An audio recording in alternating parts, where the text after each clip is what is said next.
What is up, everybody? Welcome back to the channel. It is Saturday, March 28th. I am out here in the barn this morning on this cool, crisp morning. We have a lot of things got to try to get done this weekend. Going to give you a rundown of what we need to get done, a little update on the barn project as well. So stick around.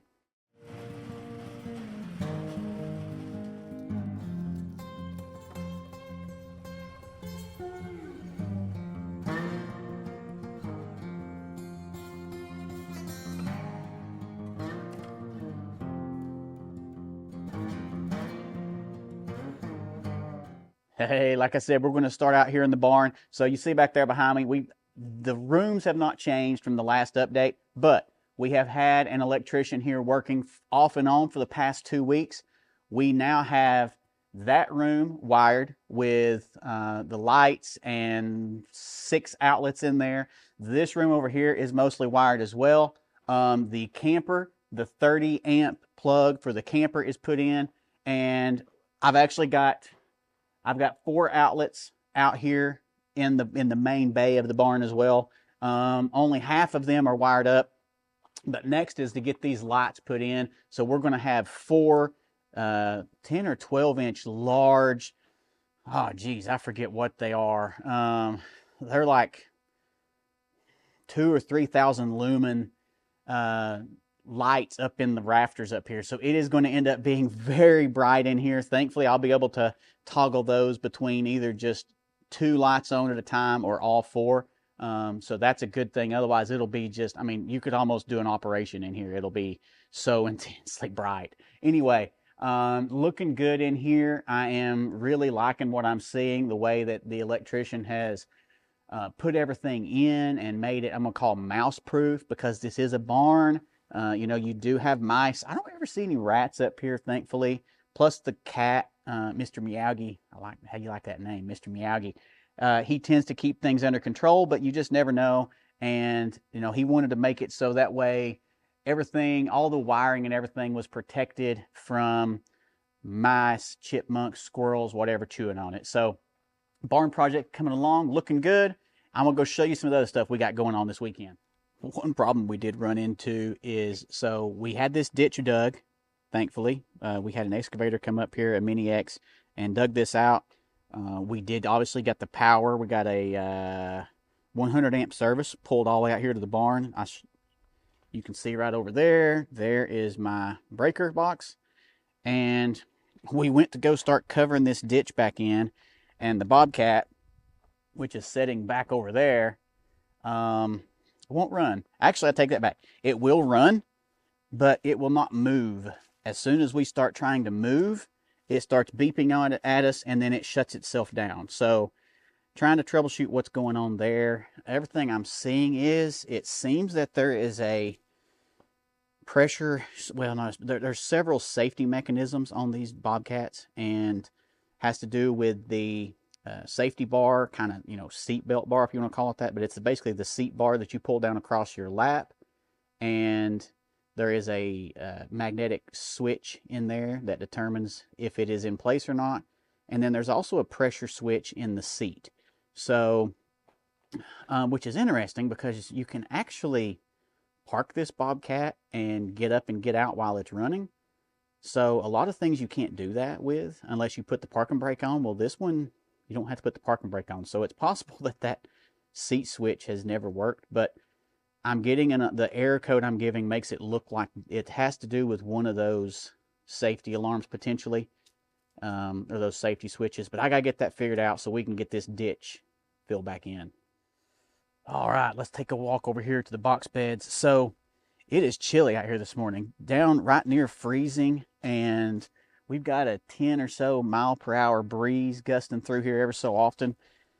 After multiple days in the 70s and even 80s, this cold weather, it's, you know, it's crazy how it hits you. You know, it's not really cold compared to what we had all winter, but after a week of warm weather, your body adjusts to that, and then this cold snap just really hits you harder. But in the past 10 days now, we have been down either at freezing or below now. I think 3 days, and tonight is forecast to get down about to the same as well. So You know, I made a reel sometime back about all the people I'm seeing who are anxious to go ahead and start putting tomatoes and peppers and stuff in the ground, and that was back 4 weeks ago even. I'm seeing lots of people on social media that are posting about their sensitive crops are getting burned or killed by these frosts and freezes that we've been having. So, you know, I don't understand how people continuously ignore historical weather data that's out there readily available for anybody to find, and they continue to just push the envelope on when you should be planting. Whatever. I'm preaching to the choir, I imagine. But anyway, here so far, so this past week, you see the box beds there and Sadie Mae. I came out, tilled these. Sadie, get out of the box bed. Get. You're on top of my turnips. Get out of the bed. Get. Not in that one either. Get out. Oh, my Lord have mercy. Anyway, she got out. Some people deal with wildlife in their gardens. I deal with a menace in mine. So, anyway, came out, got these all tilled, got a lot of rabbit manure tilled into it for fertilize, purposes. And then I did go ahead and start transplanting out some of my onions down here. And I've still got several there in the house that they're almost ready. They're probably a week or so away from the seedlings that I had started. I'm just going to start popping them in the ground here as they get ready. And that's really, I'll take it back. I did put some turnip seeds out yesterday. I put two different varieties, not turnips, radishes. Put two different varieties of radishes out down here, a wasabi radish and a purple plum. Grew both of those last year, did incredibly well, had great flavor. So looking forward to more of that coming up. Oh, I did transplant my daughter's snow peas over here as well the other day. I just transplanted them into a landscaping pot basically because it was just easier. And then I was able to put a small pepper cage down around it so that way maybe they could climb it kind of like a lattice. Oh yeah, I forgot. I did back several weeks ago, I took some clippings off my elderberries and I tried to root them here. It looks like 3 of the 4 have rooted, so that's pretty good to be able to transplant those. And then you see here the other thing I've got, and I can show you more in a little bit here, but our house, our yard up here, not even a yard, it's just this old pasture field up here where we built our house. There are like 30, 35 old native large dogwood trees up here. They've been here, according to my dad, for over 80 years, and they're starting to die. A lot of them are, I don't know if they're getting diseased or what, but they're slowly dying, about 1 a year. And so the wife has asked me to try to transplant some. So I've went around the farm. I found several other. I dug them up, went all the way down below the taproot, dug them up, and I have temporarily put them in these little landscaping pots here to try to get them reestablished. So then I can start trying to plant them all around the yard to try to, supplement some of these dogwoods up here that are slowly dying. Here's some of those dogwoods here. So you see they are beautiful. They're enormous trees. These are not the little dinky dwarf dogwoods that you find in most big box stores. These are all native, old dogwood trees. Some of these there's a couple of them up here that are, pushing over 25, almost even 30 feet tall. You see the canopy in this thing is enormous. They are almost fully bloomed out right now. I love it. The red buds are bloomed out up here on top. I don't have a whole lot of red buds. This ridgetop is mainly dominated by these dogwoods here, but this is part of the reason we built up here. These trees have been here my entire life. Obviously, they were here my dad's entire life, and it's always just a beautiful scene here in end of March, early April when these dogwoods come into bloom. There's one up there. That one there on the edge of the driveway, you see, it is totally dead. It died this past winter. It was in full bloom last year. It's nothing this year. There's no buds on it, no anything. That one's going to end up having to come down. And then this one here is also very close to dying. So, I say it's close to dying. It seems to be doing better this year. Now, this one limb over here going up to the left, it is totally dead. I can probably come saw it out, but that tree is completely hollow. If you can actually look down inside that hole right there, and it is hollow. All the way down, there's another hole down at the bottom. So it's just a matter of time before this tree actually does die as well. And one other thing that we have to get done today is, here it is, end of March. We always plant our potatoes, or usually the first week or two of April, depending on weather and how the ground is and whether we can get it worked up for the potatoes to get put out. But I've got to get in the crawl space here in a little bit. I've got to pull all those potatoes out that we had from last year. We always leave a good amount of them in there to begin to sprout or chit or whatever you want to call it, so that way we can have them ready to plant the next year. But I need to pull all those out. We need to go through them, figure out which ones we want to set aside for planting purposes, and if there's any that are left in there that we can still possibly eat at this point. Most of them at this point have started to go really soft. They've all got really long shoots on them. So I don't expect there to be very many that are salvageable to be eaten, but we got to pull them all out and go through them. But I'm going to let it warm up just a little bit more. I'm going to have the wife and kids come help me with that, but it's still a little chilly for them out here right now. But I can put them out here on the patio back here behind the house, and we get full sun. It'll warm up. We'll be able to do that here in just a little bit. All right. We are pulling potatoes out of our encapsulated crawl space. This is one of, let's see, let me count. They're stacked over there. This is one of like 6 trays down there like this that are left over from last August's that sounds crazy. Our harvest last August. So we're going to go through these, sort through. There's a lot of these that are still firm and still good for eating. A lot of them have started to go soft and have shot up some really large sprouts, but we're going to go through, sort these out, and save the ones we can eat. And then the others we're going to, I guess, start preparing for planting time. All right, as you can see, we have got a lot of potatoes to go through, and a lot of these are still in good shape. Let me find one here, like here. That potato, even though it's got some eyes on it, it's sprouted, it is still really firm. Potatoes like this is some of those Evas that we planted last year for the first time. They seem to store and keep a lot longer than other varieties do. We're going to go through, sort out the ones that are like this, that are still going to be useful to eat, put them aside, take them inside to be cooked and eaten. But then there's a lot of other ones here, mostly kind of like the Kennybecks here. They just turned into little raisins.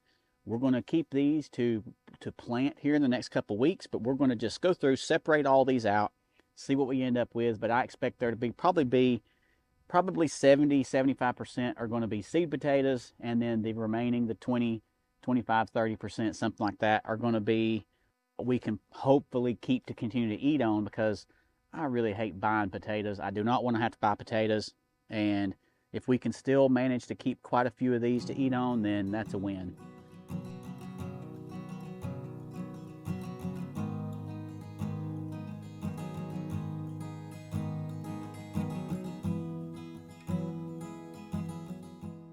All right, well, we finished sorting these potatoes, and we didn't get as many keeper useful potatoes for cooking.